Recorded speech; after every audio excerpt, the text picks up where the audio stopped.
Hey everyone. So today we're gonna be fixing the FLUKE. Sorry, I don't know how good y'all could see this. FLUKE 87 digital multimeter. So for some reason, this meter was giving me 75 kilo ohms. No matter what, as soon as I put it into the ohms, it gave me 75 kilo ohms. I took off the cables and everything to check. It will still give me 75 kilo ohms. Another thing, it will also give me about four volts less than what it was supposed to be, because I would test it into the wall outlet at home AC and it will be 4 less. And the reason this happens because one of the engineers at work mistakenly connected the leads wrong. He was supposed to do amperage test, so he connected it here into the voltage and of course the ground there, but he connected the lead into the voltage, which that is the voltage. You're supposed to put it here and only 10 amps max, and you can't just leave it on 10 max. You gotta be a quick test, right? So instead of putting it there, he put it there. He did blow the fuse. We're thankful for the fuse because the fuse, I'm sure it helped not to blow anything else, but it blew the fuse and it also blew out the Varisistors. These ones, which are pretty expensive, you know, and I'm sorry I can't see it too good. I forget if it's the K575. I didn't record taking them out of the board, but I'm gonna record putting it back together. And again, I do this for myself, for self-learning. I do my own little projects, start my own little projects, you know, just for me to learn. Some of them I fix, some of them I don't, you know, it's just learning experience. So yep, it's the top. Okay, so you just pull it off. I took off I had 3 screws. So 1, 2, 3. So I took them off in order to take that top part off. And as you can see, the fuses.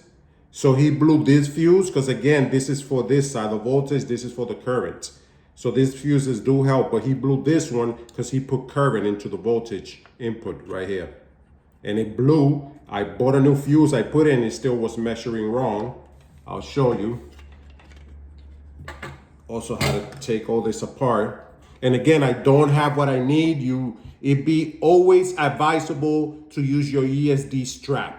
This is when you're doing your professional thing, of course. This is mine, you know, hey, if it finished breaking, whatever, but this is for my learning. But I know you need the ESD straps always if you're working on a customer unit and all that. But since this is just for me and show you guys, I just do it quick as I don't have that setup here for ESD and all that.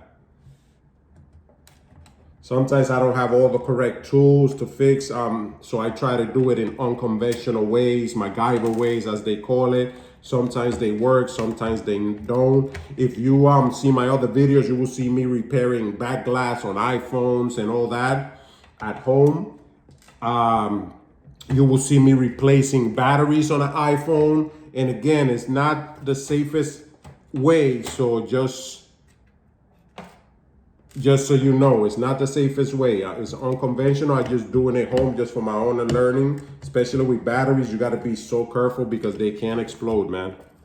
You know? So don't do this at home. I don't suggest you doing it. Do it at your own risk. Okay, so I took those out. The screen part, right? Was in there. Put it over here.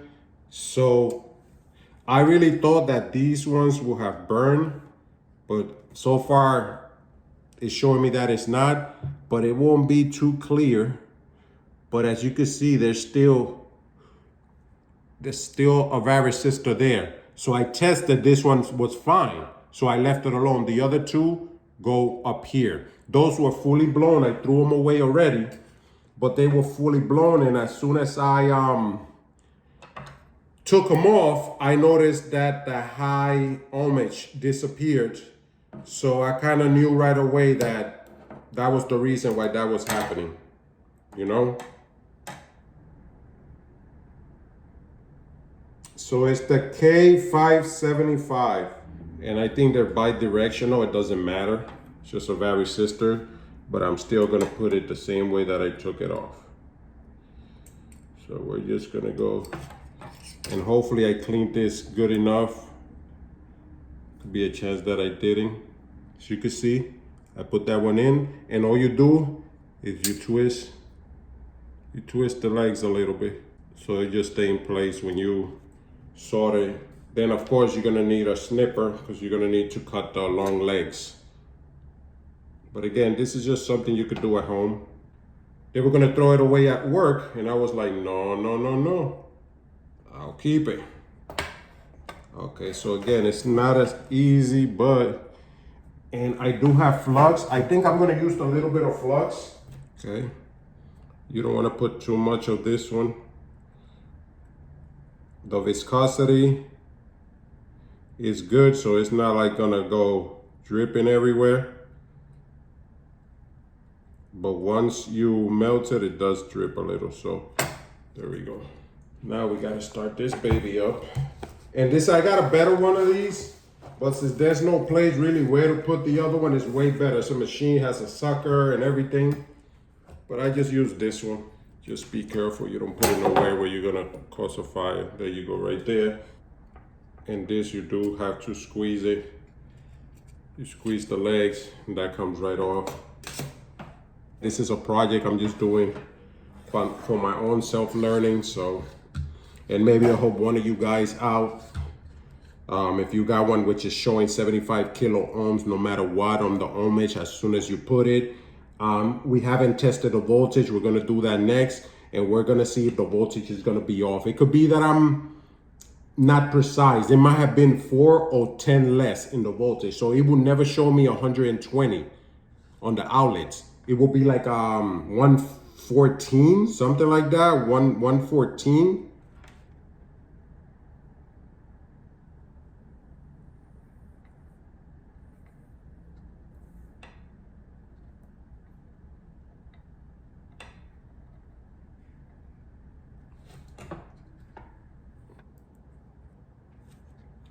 Second one.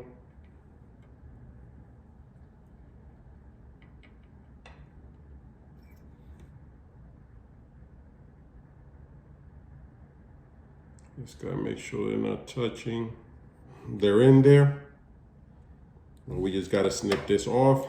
Gonna unplug this, let it cool down. Small ones will be ideal, but like I said, it's just a personal project of mine, so, and it works pretty good. This one's working pretty good. As we can see, sorted right there. And you could also clean the flux, 99% alcohol, and you could just clean it off. All right, so there you go. Then we'll probably wipe it down with 99% alcohol. All right, 99% alcohol. And then I'll show you, we'll test it into the outlets, and we'll see if that fixed the issue with the voltage. As far as the ohmage, I'll show you, but it's fixed for the ohmage. As soon as I pulled out the burnt ones, it was causing some type of resistance with the burnt ones. But we'll check the voltage, all right? All right, so as you can see, we cleaned some of the flux off. You can see it's clean. So we cleaned the flux. It was excessive, but this is actually a no clean flux, but I still like to clean it. There you go. We added the new Varisistors there. I thought we had a diode that maybe was burned, that is under the fuse. But diodes, preferably, is better to test them off the circuits because they behave different depending what other components, you know, are utilizing the diodes and all that. So one could read like it's bad and it's not bad. If you take it off the circuit, you realize it's not bad. So it's a lot of things with diodes, but that's how it is. We're gonna put it back together.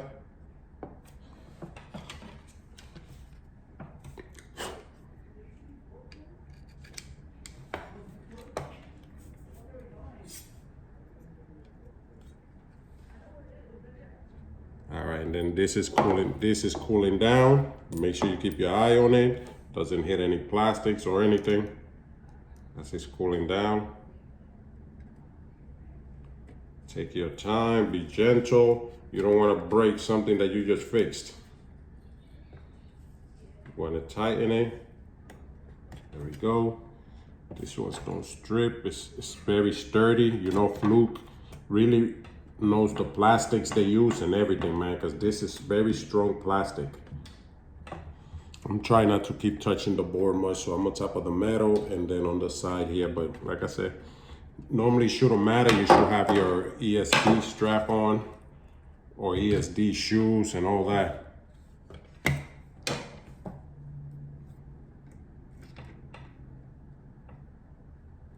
Okay, making sure.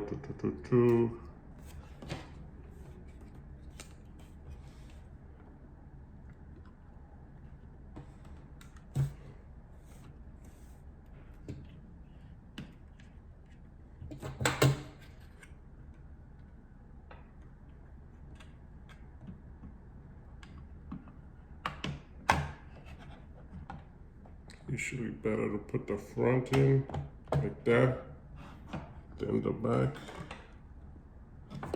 This is on the hole. All right, let's put one screw and then we'll do the testing.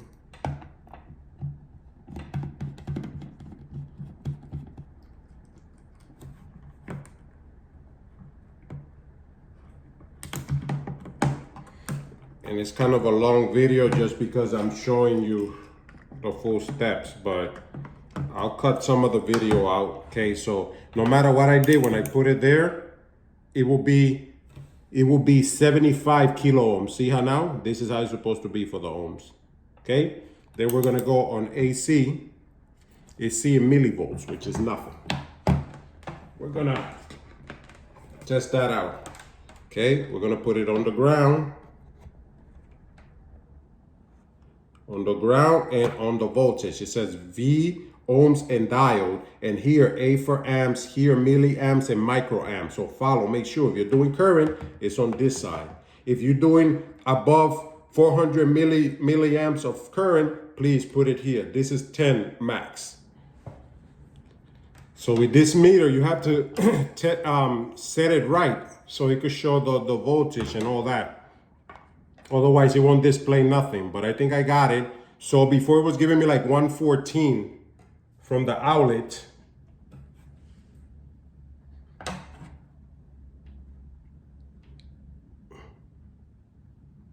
So 122.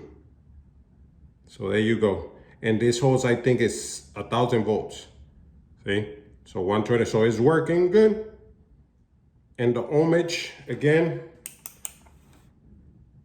where it should be, overload. There you go. See that? Sorry, it's my outlet, 122, right? Before it was reading like 114. And again, the ohms should be in OL. It shouldn't be at 75. So there you go. We fixed that. We fixed that with, these things are normally like $10 a piece, but I found them for $5 for two. So for $5, I fixed this nice multimeter. Now I'll give it more usage. So hope this helps somebody. Thank you.